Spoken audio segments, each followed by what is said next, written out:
Hi, everyone. This is Charles Hoskinson, broadcasting from warm, sunny Colorado. Always warm, always sunny, sometimes Colorado. Today, we are talking about soon. You may have noticed that I had a tweet not too long ago which said soon, and I said we're going to announce a few things. And this is the first of a collection of announcements that are coming in the next 60 to 90 days that I think are going to make people very happy. So we get asked a lot by developers. They say, hey, when can we start writing software for Cardano? When can I actually start writing my dApps? When can I start building my DeFi? It's a good question. And to do that, you need a DevNet. You need some form of network where people can start writing code, deploy that code, test it, verify it works, with the understanding that the code that you write will run on the mainnet. I also tweeted not too long ago an Xbox development unit. And the reason why I did that is that if you're a game developer, you don't start writing Xbox games the day the Xbox launches, or else Xbox would launch with no titles. And then Microsoft would be like Field of Dreams. It'd be like, if you build it, they will come. Instead, you actually have to start writing software for the Xbox in anticipation of its launch, usually 6 months, a year, 2 years beforehand. In our case, a lot sooner. So we wanted to actually start launching dev networks that will be attached via sidechains to the Cardano main network. And so the title of this video is The Island, the Ocean, and the Pond. The island, the ocean, and the pond. And we're going to talk a little bit about what our dev networks are going to be. Okay. In the beginning, when we started the Cardano project, we had no idea what a smart contract actually was. You know, we had the Nick Szabo 1990s definition. We had the Vitalik Buterin Ethereum definition. And we had things that had happened in industry. We kind of understood what contracts look like. There's paradigms like design by contract, and there's a programming language called Eiffel that follows that. And we kind of also understood things like a service-oriented architecture or microservices. And we also kind of understood around that there's some sort of off-chain and on-chain paradigm. And there was also projects like, for example, resource-aware ML. So there was these quasi-Turing systems and so forth. So there was a lot of confusion around what exactly is a smart contract, what does it do, and how does it fit into a broader ecosystem. So usually what you do is you start with a solution in mind. Like, for example, I have a video game, and I want to do DRM for that video game, okay? Or, you know, I have health software, like an electronic medical record system, and I want to make my records portable. Okay, so these are examples of problems you want to solve. And so then you say, okay, what part of that game is going to run on the client's computer or my servers? And what part of that game, the DRM system, maybe runs on chain and so forth. So you already see that there's some sort of decomposition where you have some code running on the blockchain, some code running off of the blockchain. So the pond is Ethereum, and that's where the cryptocurrency space currently exists. And the pond is basically all about saying, oh, okay, there's this little pond. We'll use blue for it. Actually, if we're talking about the Ethereum pond, we should use rainbow. There we go. Here we go. Here's the Ethereum pond.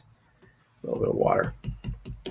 And basically, this is like a petri dish to experiment with a lot of on-chain activity. So we've seen a proliferation of new paradigms and languages like, for example, the Ethereum virtual machine. We've seen people try to bring in WebAssembly. We've seen a whole bunch of virtual machines written for this particular space. And we've seen some specialized languages, for example, like Solidity is the most popular language, but you also have Viper, you have Serpent, and these other things that have been floating around and exist. Cadena, for example, has something called Pact. It's a Lisp-like dialect. And the reality is that this is just a pond when you think about developers. Firms like Consensus and others, they say over and over again, we've won, we have all the developers, we've won everything. But if you actually look at the size of this developer set and the amount of applications deployed, compared to the ocean, it's probably more like this. So a very, very, and for this is not even a scale, it's probably even smaller. Let's do this. There you go. Okay. So this is where things like the Java virtual machine lives. This is things like .NET. .NET has 5 million developers. Java has, I think, more than 10 million developers. JavaScript developers. Things like Swift developers and Objective-C developers and so forth. PHP. Okay. There's so much stuff. C, C++. Okay, that's the ocean. And most of this tooling that lives in the ocean is not really doing much or interoperable with what lives in the pond. So while the pond is great for experiments and to basically get an understanding of what you're going to run on-chain and off-chain, what you're going to do with smart contracts, how you handle the resource and costing models, how you wire smart contracts onto larger things, all that makes sense from an experimental sense. But the reality is you're not going to get mass adoption, mainstream developer adoption, until you have a strategy to cover all of these guys and bring them into your ecosystem. The other thing is that there's a difference between running an experiment and running production code that you intend on having around for a long time. So imagine, if you will, there's a magical island that exists in the ocean, and it's a perfect island. It's an island where everything goes right. It's an island where the things that you build, they work right the first time, and it's just beautiful. And it's a happy place. It's one of if there's the blue zones where people live to 100, that's the island. Okay, the island, the ocean. So what is that island? Well, that is what our scientists spent a huge amount of time building, along with the DSLs. So we recognize that the experiment's important. We recognize that there's a lot of learning that has to be done there. We recognize that it's good to give developers a beautiful experience, something unique and pristine. And we recognize that it makes a lot of sense to have a path and strategy to bringing the tens of millions of developers across the world with their tools, with their languages, into our ecosystem. So if we're going to do dev nets that turn into the main net, and we're going to have a smart contract strategy to rule them all, because remember, all of this stuff gets run by Ouroboros and our network stack, and it's super high throughput and low cost and easily upgradable, extensible. So we have the right engine to run these things. Then we need a right strategy. So in 2017, we started a relationship with a firm called Runtime Verification. And the reason we did this is for twofold. One, Grigori, the founder of that firm, who's a professor at at University of Illinois, worked for NASA, worked for DARPA. He's a legendary guy. He created something called the K framework. And this is basically like a meta language. So what K is all about is this idea that you can write the semantics, basically how a programming language works and interprets the world around it in a meta language. And then suddenly you can start comparing and contrasting and building tools amongst all of these things. And then second, Runtime Verification is kind of a domain expert in programming languages, and they built something called Yella for us, which is a virtual machine that's based on a very, very, very old, I think this is from 2003, built by Apple, the LLVM. The people who actually built the LLVM work at University of Illinois, the department chair, and his students worked with Runtime Verification to design Yella. So Yella looks a lot like LLVM, but gave us a good foundation. And what we wanted RV to focus on was the ocean. Basically say, okay, build us a path so that one day, in a 3 to 5 year time horizon, we can write the semantics of all of these different languages and platforms. And through the magic of something called semantics-based compilation, it's something that RV is looking at within this entire ecosystem, eventually it just works. You add the semantics, the case semantics to our blockchain, they compile, they run on Yella. This beautiful bespoke framework built on older ideas that are 17 years old, very well understood in the academic community, highly optimized. And basically, we can cover all the developers. So we said, go play with that. They spent 2 years working on it. We pulled back a little bit because we wanted to focus in on getting Shelley out and these other things. But then in the second half of this year, we brought them back in. And we said, okay, let's get a DevNet running. And let's get a DevNet running in December. So, coming this December, and if there's some slippage, it'll be January, but we think that roughly the first half of December is our launch target. Christmas is coming, so if we miss that window, it might be very difficult to do a launch after the 15th, but very likely December or early January. We are going to launch the Yella DevNet as a sidechain of Cardano. So the first version of it will be decoupled, and then over time, we're going to evolve that code base and then link it into Cardano. But that means you developers can now start writing Yella applications in Yella assembly. And then over time, we're going to add lots of surface languages to Yella. Solidity will be the first target, but we're going to start adding mainstream programming languages like JavaScript and other such things in these families. And it'll just compile and run on Yella, huzzah. Starting in December, you can start writing Yella applications, issuing assets on that framework and so forth. And because it's a dev network, it's going to work on the main network with limited to little modification when we link it together as a sidechain in the first half of 2021.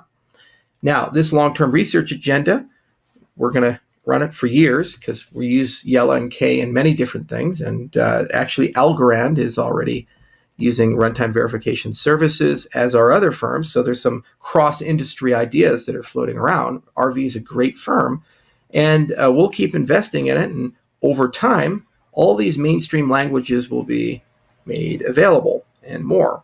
And K allows for user-defined semantics. So if you want to add your programming language to Cardano for everyone to use, you'll just write the semantics of it in K. When SBC is working properly, it'll compile to Yella. And then people can write smart contracts in it. And if we ever upgrade Yella to Yella 2, to Yella 3, and so forth, you do not have to upgrade the compilation infrastructure. K will take care of all of that. So we have an ocean strategy. And what's really cool about RV is they're also experts in formal verification. So in addition to constructing Yella and these semantics and giving you guys an incredible development experience and so forth, that's based on ideas that came from Apple way back in the day, we're going to also design a lightweight formal verification and specification language so you can begin specifying your smart contracts and verifying that your contracts are correctly implemented. RV already did this with verified ERC20. So they were the first firm in the world to write the ERC20 specification in a formal machine understandable language. And one of the services their firm provides is verification that ERC20 has been correctly implemented. Okay, so that is the ocean. What about the pond? What about Ethereum? What if you're an Ethereum developer and you really want to use all your Ethereum tools because you just love Truffle, you love Solidity, and you're just a masochist and you love pain? Hellraiser's your favorite movie. We got you covered. The very same technology that allows us to deploy Yella, we're going to also launch a DevNet for the EVM. And this is going to be a permanent DevNet in Cardano and permanently attached at some point as a sidechain in Cardano. And we're going to keep permanent Ethereum interoperability with that.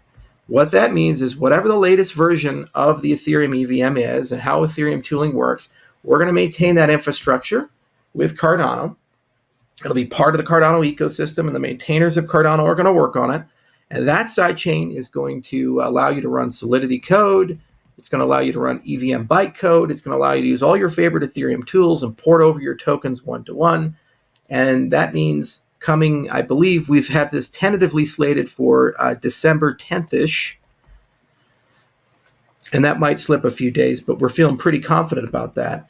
You can begin writing Ethereum code on Cardano, and it's just going to run better, faster, and cheaper. And because we can highly optimize this, because of Ouroboros and other technology we've developed, this code will continue to run faster and faster at a much lower cost than what it runs on F1. Okay, so we're going to launch a DevNet to cover the pond, and stick with the pond. So interoperability, yay. And then finally, we have the island. This is something near and dear to all of my developers' hearts. The reality is that while these are great languages written by beautiful teams, great people, smart people, and the pond has certainly been very innovative, it's about time to have a proper smart contract language with resource determinism, easy to shard, and a better way of approaching things. So on the Cardano main chain, we are deploying the extended UTXO model and multi-asset, native multi-asset, and Plutus. And that's being done as a series of hard fork combinator events, the first of which is happening this month. The next is happening in Q1, probably mid Q1, and the final one will happen in early Q2. And each and every one of those will bring in these capabilities alongside a beautiful development ecosystem. Okay? And that means that when you want to use the island on the main chain, you can write the best applications. It's like Swift with iOS. You can write an Apple application for the iPhone with many different programming languages, but the best experience you're going to get is the one that Apple provided through Swift. Well, equivalently, the best experience for writing Cardano applications is going to come from Plutus, and you get a lot of benefits for a Plutus application, and we'll be broadcasting a lot of those things in the coming months. However, if you want to start writing code today, right here, right now, we're going to have Yella DevNet coming this month or early next month, depending if we meet the Christmas window or not. The Ethereum DevNet coming now. You won't have to change any of your Ethereum code. Yella is versioned, and so there's going to be some cool new things that we develop for Yella, and you might have to upgrade your app a little bit there. But basically, this gives you the ability to start building for Cardano today, this month. And what you build for Cardano will work on mainnet when we link them with the sidechain the first half of 2021. Not to be outdone, Catalyst is showing up. Fund 3 is going to be all about dApps, all about DeFi, all about Goguen, all about developers. So $500,000 will be available for Fund 3. And they're going to keep growing, and it's a permanent part of all funds moving in the future. And this is going to be the initial wave of funding for developers coming in the next few weeks and months. So not only can you build, but you can use the Catalyst framework, the voting that we have, all the other cool things to get some direct funding as grants to get your applications off the ground. And funds are going to keep running, keep growing in size. And each and every one of them from here on out is going to have dedicated funding for application builders and people who want to migrate, people who have cool ideas for Cardano. So not only are there DevNets now coming, which means that for the first time ever you can start writing Cardano applications, but then we also have funding matching those DevNets, and you'll have a great community right now, over 4,000 people on IdeaScale to discuss your ideas with, which is a huge value. And coming soon, in Q1 of next year, we're going to have the Plutus Playground, which is basically the development environment for Plutus, and you'll be able to start playing around with that. Now, we're also going to make some educational partnerships, and in Q1 of next year, we're going to work with some major educators, people who have taught hundreds of thousands of programmers, to create very specific content for Yella, for Plutus and Marlowe, and for Glow. Glow, by the way, is the Francois framework for mutual knowledge systems, which allows for cross-application development. So we're going to make sure that free open source Creative Commons content is created for high distribution amongst all developers. And then we're also in that quarter going to get some form of a Stack Exchange running and a knowledge wiki, basically to get things rolling on the developer side. So a lot of people are starting to get involved in development. We've been working at this really, really hard. I'm super excited to get the DevNets out this year. It's a major, major thing. It takes a huge amount of work to do this, and we had to do it in parallel with all the Shelley work and all the Goguen work going on, so our people haven't slept much for that respect. But you know what? We now have the island, we now have the pond, and we now have the ocean. Everything our competitor can do, we can do, just better, faster, and cheaper. And we have a path to capture all the mainstream programming languages. It'll take a little while, but the foundational technology is there, and it's been validated through dozens of peer-reviewed PL papers at major conferences throughout the years. And we have a magical, wondrous island. We have our own island. Only this one was built from the ground up by PL experts to basically provide the best experience for issuing assets and the best experience for developing smart contracts, on-chain and off-chain. And you know what? You have a colossal community, ever evolving, ever growing, 5,000, 4,000 now, somewhere in that range. My goal is to get it to 10,000 by the end of Fund 3 and just keep it growing, get it up to 100,000 by the middle of the next year. And these funds are now rolling and grant money is flowing. That's the community's money. Now, how big will these get? At the current price of ADA, I believe the funds will have $80 million plus per year.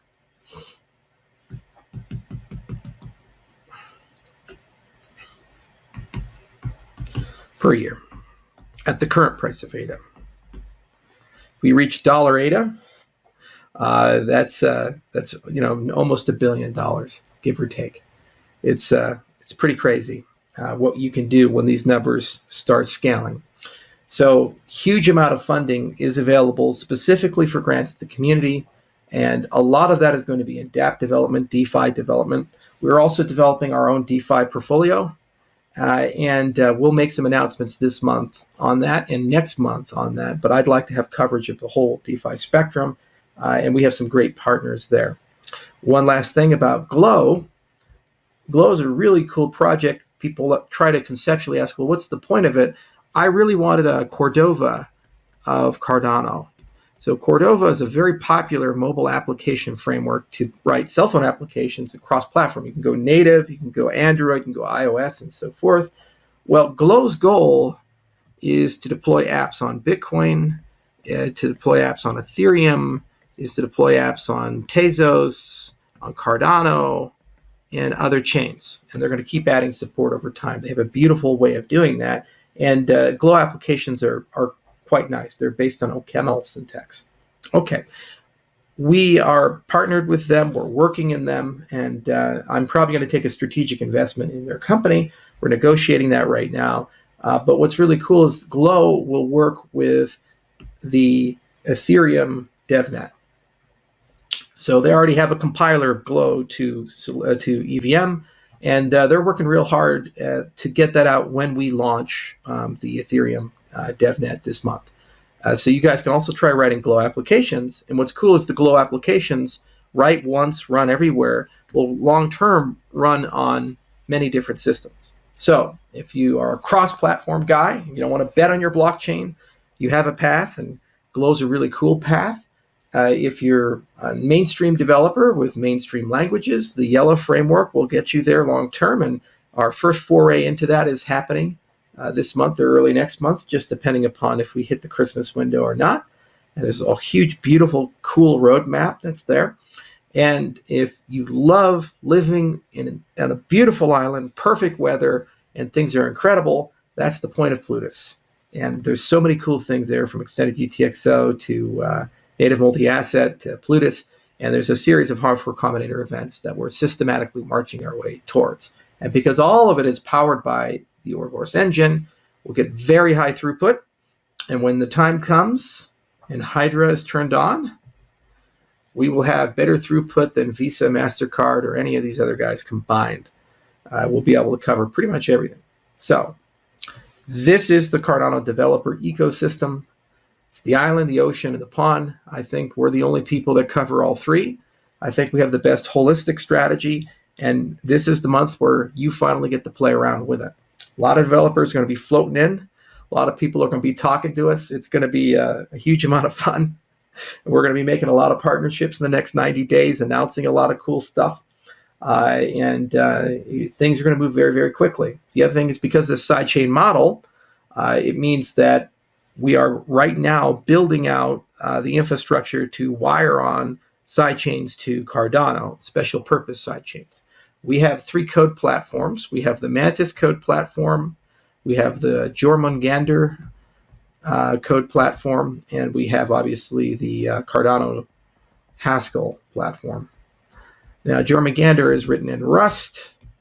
Mantis is written in Scala. For the DevNets this month, we're launching on the Mantis code base that we developed for ETC because we know it works and it's reliable.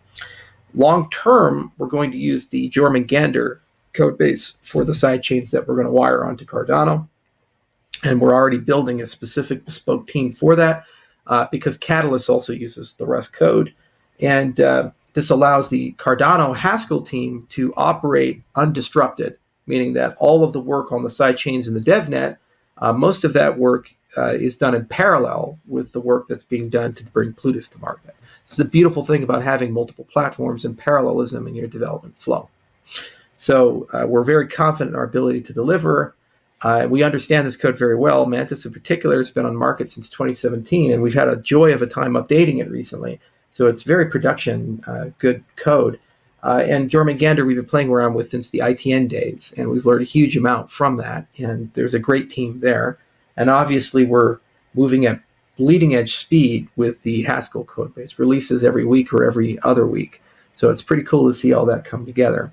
And the advantage of working with great firms like RV is they're intrinsically cross-chain, so they talk to everybody, and they're cross-industry as well. Boeing is a client of their company. Dozens of other major companies are clients of their company. And it means that it makes it very easy to have the Fortune 500 conversation, and also having a path to covering all the mainstream programming languages. That's good stuff. It's very, very good stuff. So that, gentlemen, is the island, the ocean, and the pond. That is our soon for December. More to come. We're just going to keep pumping it out. It's going to be a very exciting next 90 days. But I hope you guys enjoy this as much as I do. And I cannot wait to see what you guys build. Funding is available. DevNets are up. And you get to use some of the old in the pond. You get to use some of the new. And you get to see all the cool stuff. Thanks for listening.